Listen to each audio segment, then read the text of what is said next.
झालं 15 दिवस होत आलं होतं, पण पायाची दुखापत काही बरी व्हायचे नाव घेत नव्हते. तेव्हा आमची आजी मला बोलली, बाळ, अशा प्रकारच्या दुखापतीवेळी फक्त औषध पाणी करून भागत नाही, तर लवकर बरं व्हायचं असेल तर सेवाभाव वृत्तीनं थोडाफार दानकर्म करणं सुद्धा गरजेचं असतं.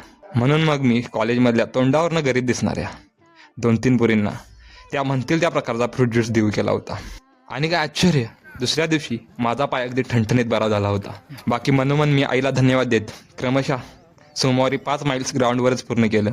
मंगळवारी स्पीड वर्कआउट होता, त्यामुळे त्या दिवशी सुरुवातीला 1200च्या 2 स्प्रिंट्स मारल्या आणि मग त्यानंतर 400च्या 4 स्प्रिंट्स पूर्ण केल्या. बुधवारी स्ट्रेंथ वर्कआउट होता आणि मला लांब उडीचं पीठ तयार करायचं होतं, तर मग म्हटलं इतर काही वर्कआउट करण्यापेक्षा लांब उडीचं पीठच उकरून घेऊ.